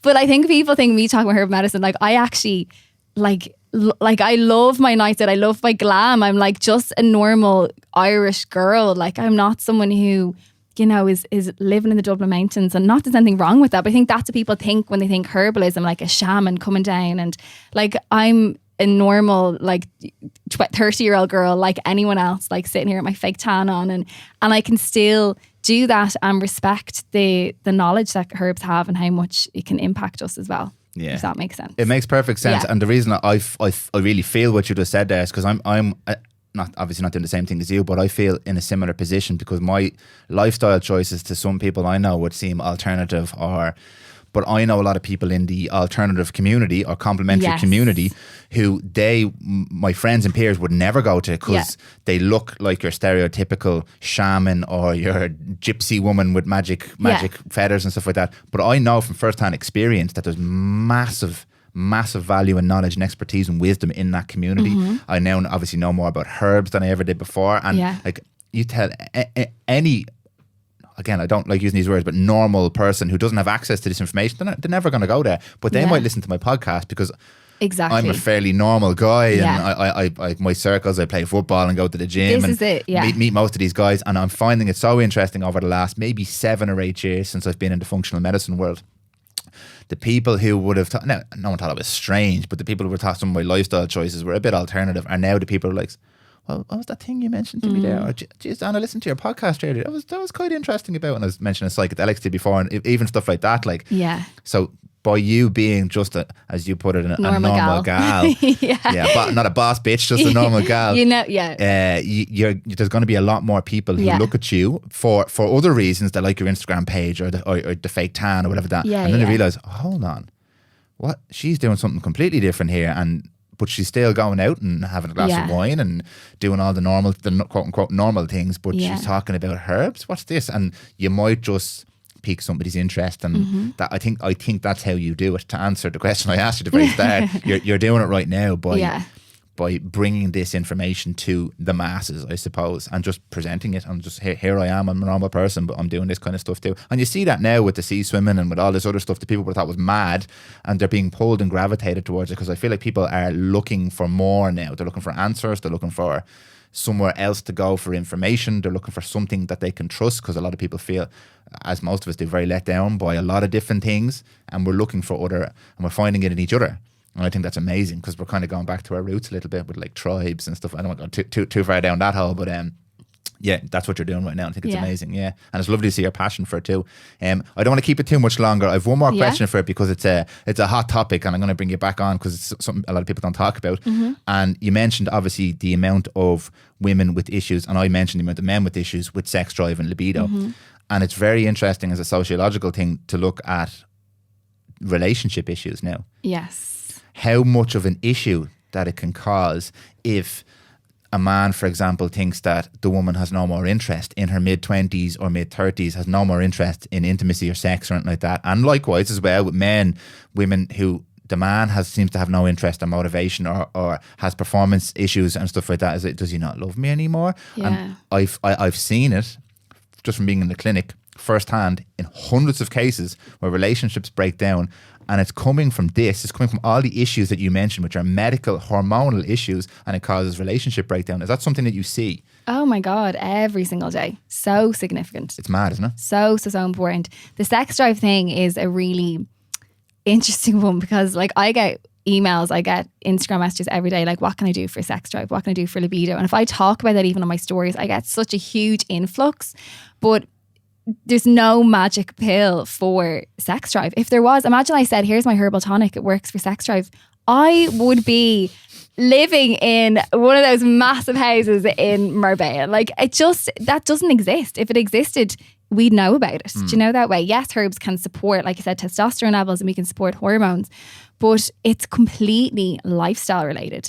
And if someone is up the walls and so stressed and not sleeping, your sex drive and your libido is an extension of that. Like why would your body waste precious energy having sex when it's like you're barely surviving as it is, especially like that. Even, you know, you hear a lot like men who compete, you know, when they're obviously their body fat's gotten very low, where women have no periods, women on the pill, like you've no extra drive there, you've no hormones there, your body's like literally in panic mode that the last thing in the world it wants to do is procreate, you know, that way. So yeah, it's such an important topic as well. It's important for people to understand that, men and women, because you could avoid relationship issues by understanding it's not necessary. I'm not going to say it's not about, but it's not necessarily about this person has no interest in me anymore, or no interest in being intimate, or they don't love me anymore, or they've no time for me anymore, or their work is more important than having sex.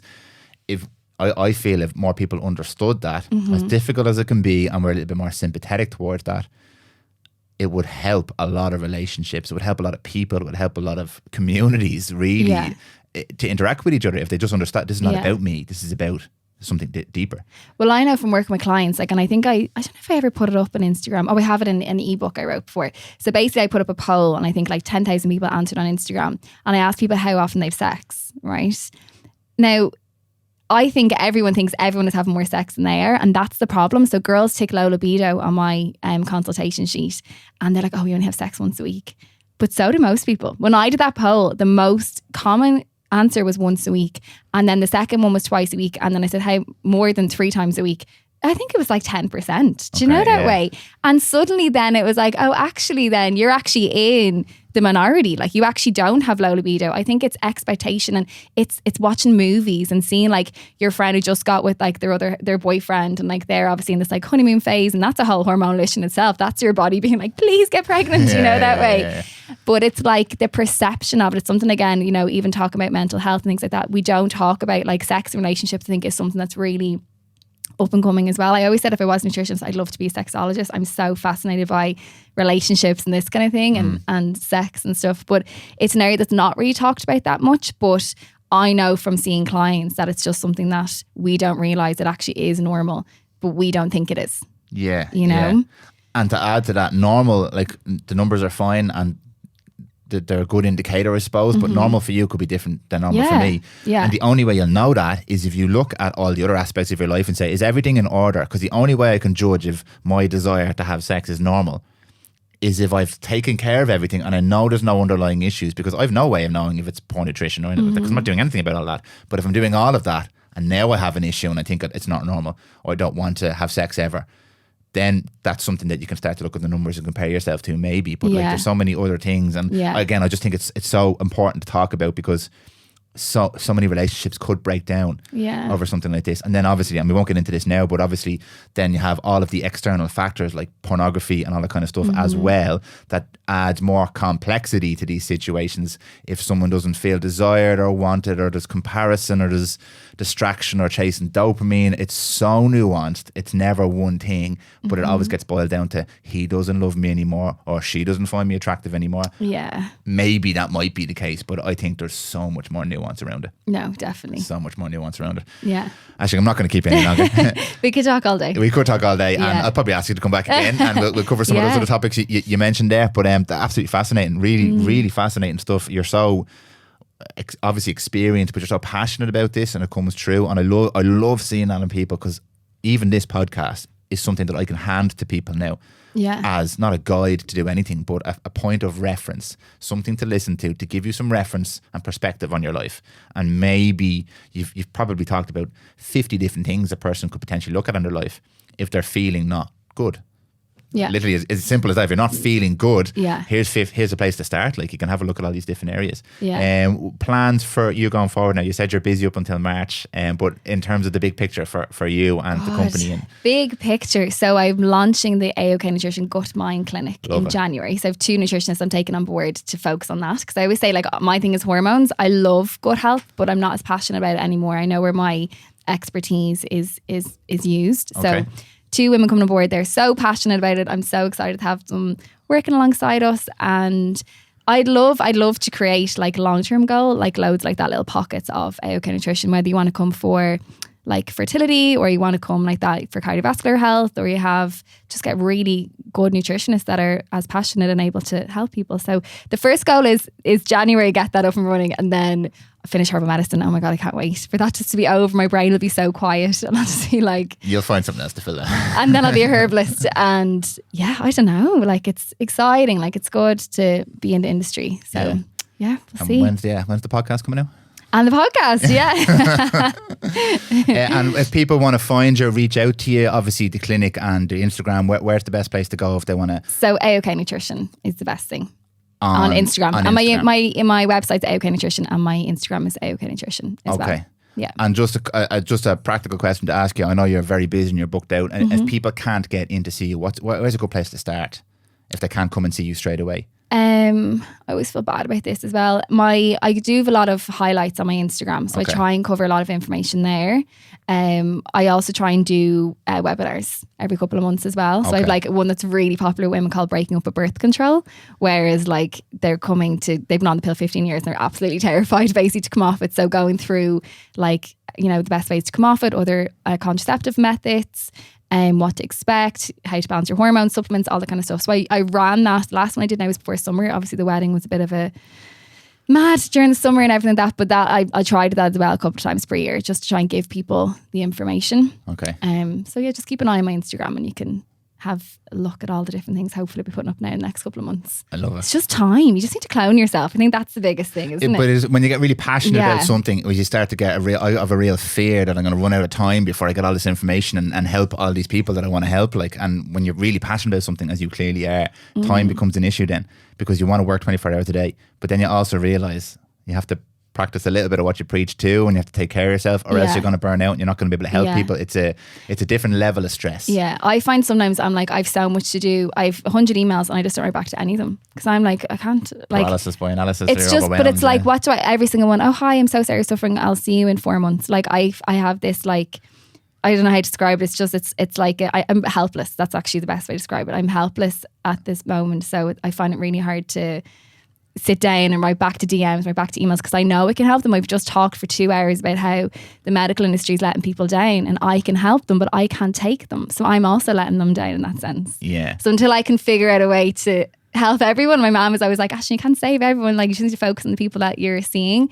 I think I'll just probably have that guilt or that feeling. So it's just, I don't know, I'm trying to figure it out, like all of us. No, I get you. And I understand the guilt, but I'm telling you right now, like by doing, not this particular podcast, but things like this, putting the information on Instagram, doing your webinars, I think that's the key. Yeah. Because you're going to help people doing that. You can't see everybody. You literally can't see everybody. And I always say this as well, I don't have the answer for the HSE, but I have the answer for individuals. And the more individuals you can touch, they might touch other individuals. And that's why I'm really passionate about building community around this stuff, as you are as well. Yeah. Get people involved. Just get involved. Do something. Reach out to somebody. It's a cliche, but talk to somebody.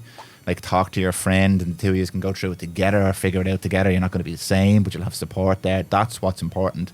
But unfortunately, we're being driven apart more and more and more nowadays. And I don't mean like by crazy overlords or anything like that. I kind of do, but we won't go there. But by the way we're designed to work, it's all individual. The way we live, it's all individual. There's no sense of community and connection anymore. And like, I'm really passionate about that, because now my community have access to you, and it's amazing, and it's going to change people's lives. It's going to tweak things in people. So you're doing it right now. So I wouldn't feel too guilty about it. You're doing amazing work. Yeah. Well, thank you so much again for asking me on. Thanks for coming. Really appreciate it. And definitely back on. Hopefully we'll have a good chat. We'll touch base in the future. Maybe I'll come on your podcast. Yeah. We'll touch base in the future. But once again, thanks so much for your time and thanks for sharing your wisdom with us. No problem. Thank you. Really appreciate it. Now, what do you think about that? An absolutely cracking episode with Aisling Fox. Thank you so much for coming on the podcast. And this is one of those episodes, if you heard something in this episode that you think is relevant to you and you'd like to know more, please do reach out to Aisling or even reach out to us here at Prymal, and we will do everything we can to get you the information that you need to make the best decisions for your health. Guys, thank you very much for listening to this episode. Remember, the best way you can support this show, if you enjoy listening, is simply to follow us on the various different platforms. Subscribe to the channel on YouTube, leave us a rating on Apple Podcasts, follow us on Instagram or any of our social platforms. Just showing your support that way really makes it easier for us to keep making these episodes and bringing this high quality content. Thank you so much as always. We'll see you in the next episode.